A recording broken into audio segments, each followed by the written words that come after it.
بسم اللہ الرحمن الرحیم۔ ناظرین، ہسٹری وائبز میں خوش آمدید۔ ناظرین، میاں والی میں ایک ہولناک واقعہ پیش آیا ہے جس میں بتایا جا رہا ہے کہ 7 دن کی بچی کو اس کے باپ نے قتل کر دیا ہے۔ اطلاعات یہ بتائی جا رہی ہیں کہ بچی کا والد اس بچی کی پیدائش پر خوش نہیں تھا، اس لیے اس نے اپنی ہی بیٹی کو قتل کر دیا اور چھوٹے سے جسم میں 5 گولیاں ماری۔ اب یہ لڑکا جو آپ دیکھ رہے ہیں یہ معصوم بچی کا باپ ہے، جس کو دیکھ کر نہیں لگتا کہ یہ اتنا درندہ صرف انسان ہے۔ اس لڑکے کا نام شاہ زیب خان ہے اور یہ میاں والی کا رہائشی ہے۔ اس بچی کے چھوٹے سے جسم میں 5 فائر لگے۔ بچی کے جسم تو ڈھانپ دیا گیا ہے، مگر آپ خود اندازہ لگائیں کہ چھوٹی سی بچی کے جسم میں کتنے چیرے ہو گئے ہوں گے۔ اگر اس نے اپنے بیٹی کو قتل کیا ہے تو اس کو پوری قوم کے سامنے پھانسی پر لٹکا دینا چاہیے، اس کو نشان عبرت بنا دینا چاہیے اگر اس نے قتل کیا ہے تو۔ جب یہ بچی قتل ہوئی اس دن 7 مارچ کا دن تھا اور 8 مارچ کو عورتوں کا دن منایا جاتا ہے۔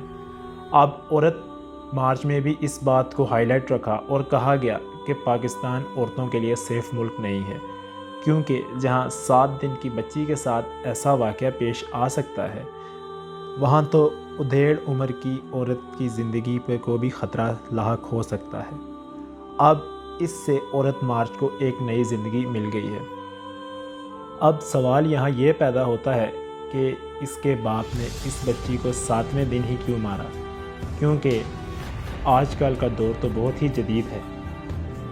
اب اس کے باپ نے 7 دن ہی انتظار کیوں کیا اور عورت مارچ سے 1 دن پہلے ہی قتل کیوں کیا؟ یہ سوال اپنی جگہ قائم ہے۔ اب تو ٹویٹر پر بھی ٹرینڈ ہے کہ عورت پاکستان میں سیف نہیں ہے، اور دوسرا یہ کہا جا رہا ہے کہ بیٹی ہونا بھی جرم ہے۔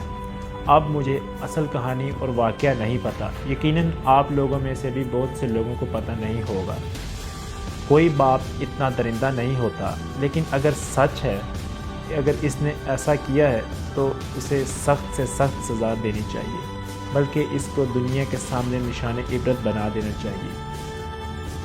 اب ایک اور بات یہ کہ عورت مارچ میں تاثر دیا گیا ہے کہ عورت کی کوئی سیفٹی نہیں ہے پاکستان میں، لیکن عورت مارچ سے قبل ایسا واقعہ ہونا ایک بہت بڑا واقعہ ہے اور پاکستان کی بدنامی کا سبب ہے۔ لیکن سب سے بڑی بات کہ تحقیقات ابھی چل رہی ہیں، کچھ بھی کہنا قبل از وقت ہے، لیکن اگر اس لڑکے نے واقعی قتل کیا ہے تو پھر نشان عبرت بنا دینا چاہیے۔ اس نے ہمارے ملک کو بدنام کیا ہے، اور جب اس واقعے کا فیصلہ آئے گا تو سب راز پتہ چل جائیں گے۔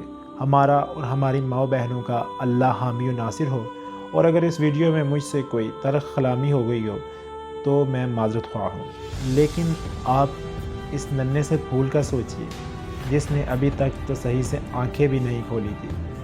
دل خون کے آنسو رویا جب میں نے اس خبر کو سنا۔ ناظرین، اللہ ہم سب کو محفوظ رکھے ان واقعات سے، آمین۔